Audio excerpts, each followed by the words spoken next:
Um, what up, y'all? Today I am reviewing Bram Stoker's Dracula, and this movie is one of my favorite takes of Dracula. Definitely, Gary Oldman as the role, just he carries it. Like he to me is a solid, like if you want to say like spiritual successor in a way. I'm gonna use that word to Bela Lugosi. I thought he was great. Even though the look isn't like I prefer Dracula with like the cape. That's just me. I prefer that look of Dracula, but I understand like you gotta somewhat make it for the times the movie came out in '92. So I understand they probably couldn't just go with that look because it would look even at that time probably a little cheesy. So I get it. They have to modernize it a little bit, you know. So which is fine. Like I don't get mad when they have to do that. Like at the end of the day, it's the times they they do want people to take it seriously, and I think it is a good take. I mean, I've read the book like when I was a kid in high school, and I think the movie's a pretty good adaptation of that. I know they changed certain things, but you gotta understand. I'm not a book person like that, but the books I've read that have been adapted, I understand like there is certain things you do have to change. Even with like comic book movies, you got to do it. So certain things. So I'm fine with the movie changing certain things around, but I think the performances, like not just Gary Oldman, fucking Anthony Hopkins is Van Helsing. In my opinion, is probably my favorite Van Helsing, like in film. Like Hugh Jackman's a close second, but I really love him in this movie. Anthony Hopkins kills it. Even though we don't get a lot, I do wish we got a little bit more scenes of Van Helsing and Dracula, because to me they're like the two main rivals, and I wanted a little bit more. But the couple scenes we do get of them is fucking good. Um, so in basically the movie is Jonathan Harker, played by Keanu Reeves, is sent to Transylvania to try to basically stop Dracula from buying like land, basically, and try to convince him. And while there, Dracula sees that Jonathan is married to Mina, who's basically reminds him of his Elizabetta. That was also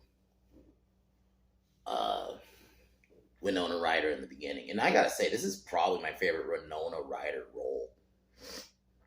Like, I know a lot of people love her in Beetlejuice, or some people would say Stranger Things, but I like her in this movie. I fucking do. I've always loved her. I thought she was a great character actress in this. The scenes where she starts falling for Dracula and becomes a vampire, that's where I think her performance really kicks in. So, so basically, Jonathan is fed to Dracula's bride, seemingly dead, but he's actually still alive. Dracula travels to London, and this is where he finds Mina, starts hypnotizing her and some of her friends, including, which causes one of her friend Lucy to get, when she gets basically turned and starts like turning into a vampire, her husband calls for like help, and this is where Van Helsing comes in. Yeah, so Jonathan gets out, which I'm gonna say, I love Keanu Reeves. He is not good in this movie. It really felt like, I'm gonna say it, it was like Ted trying to do a British accent the whole time. And that's what it felt like. And it didn't help that this movie came out like a year after Bill and Ted's Bogus Journey. And I just don't think Keanu was ready for a role like this at the time. And I know he had just did Speed. I think Point Break, which was also, I think, last year. Was also the year before. So it's like, but even in that, he didn't have, some of the acting isn't the best in that movie. Keanu really, in my opinion, gets really good in Speed. Like from Speed and on is when I feel like he becomes a really good serious actor. I just think in this, he just didn't pull it off. So I think they should have probably casted someone else, because I'm sorry. I can't take it seriously. There are some scenes where, especially when he's like acting against Gary Oldman, it just doesn't fucking work, man. I can't take it seriously. The accent's really bad. Or even like there's a scene where he's talking with Anthony Hopkins, and that one felt bad. It just, so he's like my only real negative of the movie is him. But aside from that, I like everything else. I thought Dracula's death's pretty tragic, even though he's a villain in the end. So Overall, I'd give this movie I'm gonna probably give it a 9.5. Like, I think this is almost a 10 out of 10 movie. I think the aesthetics there. I love the score. Great performances. Not Gary Oldman is Dracula. Like, he to me is like almost a spiritual successor to Bela Lugosi. I thought he was fucking amazing in this movie. Anthony Hopkins was amazing. I mean, Anthony Hopkins is like, he's one of those actors, like, even in a bad movie, he can make it work. So yeah. Tomorrow I will be reviewing Conjuring 2 finally. I've been meaning to finally review it. And it'll probably be like early. It might be like, I don't think it'll be in the morning, but it will probably be in like, it'll be sometime in the afternoon. Because I already watched Conjuring 2 last week, so I don't necessarily have to watch it again. So I'm probably just gonna review it. And if I do watch it again, maybe I'll watch it again tonight, just so that I can so in case I need to refresh the memory. But I relatively should remember it. But I might just watch it again just to watch it again. But it would have to be, I would do that tonight though, probably. So anyway, let's get to the review.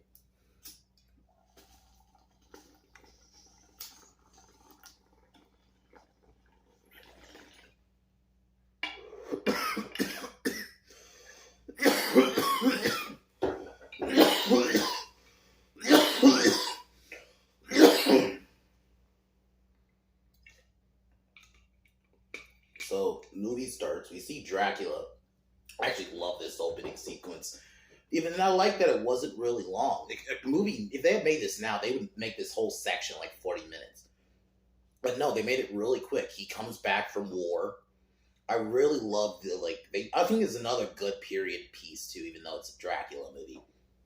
But so Dracula comes back from war from the Ottoman Empire, sees his wife Elizabeth dying because she committed suicide because of basically bad intel, because her enemies basically made it seem like he died.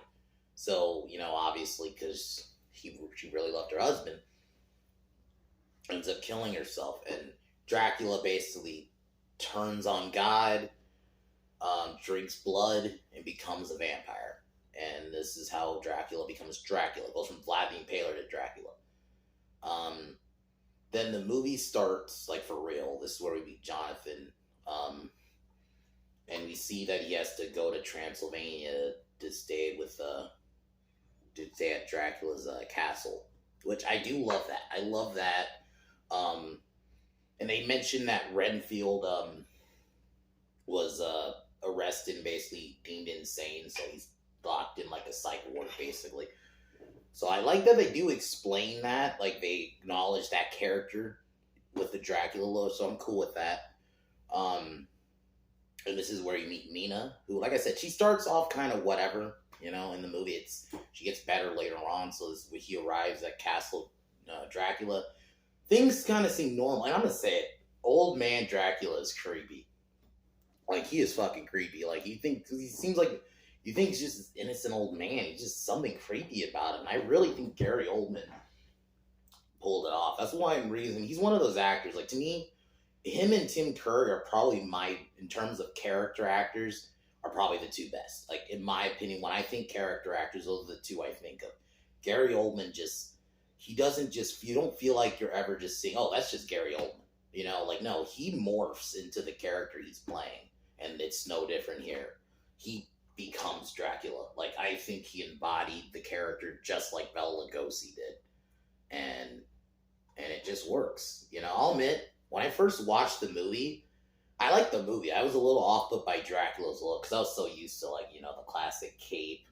But I understand, it's 1992. They probably figured you can't just do the Dracula with the cape. And that's also probably been joked on up until that point. So I kind of they were like, okay, we got to give Dracula a different look. And it's fine. It works for this movie.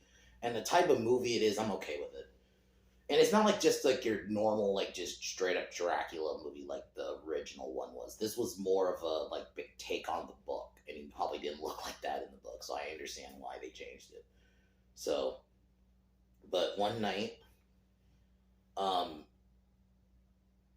Jonathan tells Dracula about Mina, and he sees the picture and realizes that she looks like his beloved Elisabetta.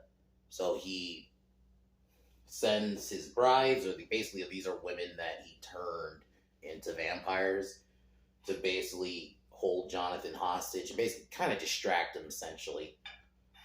Um, while he travels to London, and this is where we get like the Demeter part, quick little thing, and we see Dracula kind of in his Transylvanian box being sent back. Um, while there, this is where we meet Mina. Well, we already met Mina, but like we kind of get more of her and her friend Lucy. And I like this. This movie had little bits of humor. Basically, friend Lucy is a fucking hoe. Like, so the movie was basically telling us, which was pretty funny. But then, yeah, this is where we finally meet Vlad. Vlad meets Mina for the first time. Starts like hypnotizing her. I really think this movie really showcases Dracula's powers pretty well. Like, some of the other ones do, but I feel like this one really captures it, like all of them. Like, because there's a point where he looks more animalish later on, where he looks like more like a creature. Like, they really like kind of like go into that. So Dracula initially affects Lucy, bites her one night. And basically throughout the movie, you can see like Dracula can maneuver shadows. Like that shit was well done, especially for '92. Like that looked pretty good. And this is where Anthony Hopkins as Van Helsing comes in, because he looks into the occult and all that, and obviously his whole reputation as the vampire slayer. So he goes vampire hunter, realizes it's vampires, and while this is going on, Dracula starts hypnotizing Mina, and they basically kind of start falling in love. But obviously, Dracula hid a couple things from her. But one night while she was out, this is where we see Renfield for the first time. And he basically tells Mina about Dracula. And Dracula ends up killing him. But then Dracula goes to her, and she's still in love with him. And Jonathan, this is where Jonathan comes back. Him and the hunters basically are trying to kill Dracula. And I gotta say, that's some of my favorite parts, is just the different scenes where they're fighting, like, I don't know, this is more later in the movie, where they're fighting, like, the creatures and stuff, and it's great. So while Dracula is talking with Mina, this is where the hunters arrive, and they start trying to fight Dracula, but they manage to escape. They manage to escape. Now Mina is basically turning into a vampire, and they have to try to slow her transformation. There's a scene where she tries to attack Van Helsing, and he puts like a wafer, like some kind of, like, I think like a religious, either like a wafer or some kind of symbol that, like, hurts her and slows her transformation. And this is where we see Dracula in his like more bat form, which I really do like. The practical effects for this movie is really well done. Like, that's one thing I just love about older movies, is just watching the practical effect work. We got a little bit of that in this movie. So Dracula plans to go back to Transylvania, back home with his wife, sends Mina first, and while on the way there, Dracula gets attacked by the hunters. The hunters fight with Dracula and his brides, and like other kind of vampire people manage to. So it does go a little bit more kind of traditional vampire kind of fight movie in the end, a little bit. But then so Dracula, because it's like nearing nightfall, comes out, starts kind of fucking some people up, and then he gets hit with one of the blades, which is, they explain that when you hit the vampire with a specific blade, it kills him. So Dracula is slowly dying. So basically, Dracula, in a way, is allowed, and kind of, they give him like a nice little peaceful death, which I like. So Mina, now basically Elisabetta now, because now she has her memories. Should have probably explained that earlier. That she basically has Elisabetta's memories now, and she delivers the final blow. And Dracula dies kind of peacefully, and then she dies peacefully, and then you see them ascend to heaven, or like ascend together, basically. So overall, I love this movie. I think Keanu Reeves was pretty good. I mean, Keanu Reeves was probably like I didn't mean that. I meant to say he is the only real like thing that sticks out in my opinion in terms of criticism. Love Keanu. He's just not good in this movie. I think they should have probably went with somebody else. I felt like he's such like every time you try to have him act against um act against fucking Gary Oldman, it just does not work. It's like it's so hard because he's like Gary Oldman is so good, and the Keanu just comes like his British accent is so. Even the scene where he's first introduced, he's talking to the other British guy. You hear this British guy's like an accurate British voice, and then you hear Keanu's like he just sounds like Ted doing a British voice. That's what it felt like to me. I'm not trying to be mean, but just being honest. In this movie, he just wasn't good. He was the only thing that stuck out. That's probably like my only real criticism. Like, is even the scenes when the scene where they're eating at like dinner, and he's talking with Anthony Hopkins. I couldn't take that scene seriously either. It's like, oh my god, Keanu just is not good in this movie. I think he's a good actor, just not in this movie. And he just at this time, obviously, he was still coming off just being Bill and Ted, and he had just only done Point Break. So I understand, like, he wasn't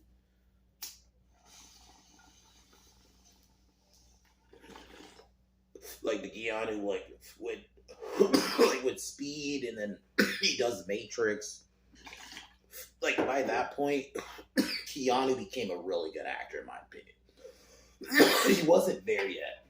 So I just think he was, I'm going to say in a way, he was kind of miscast. I don't think he was ready for a role like this yet.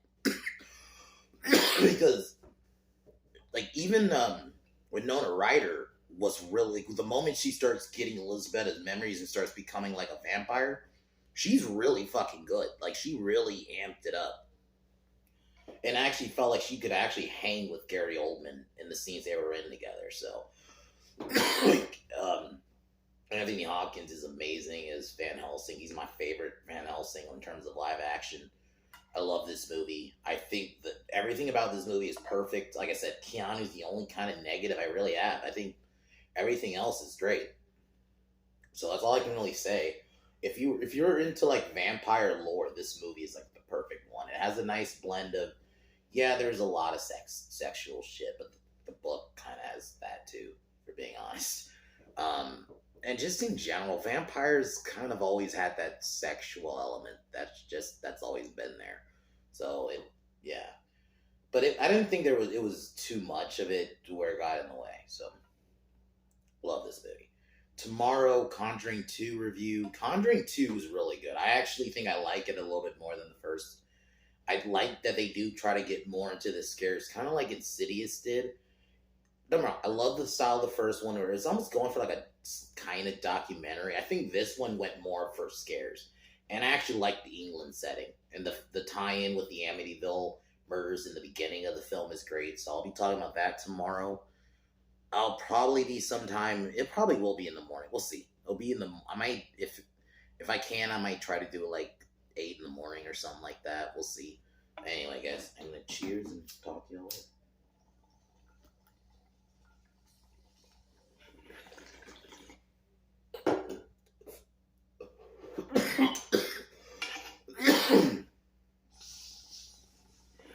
All right, y'all.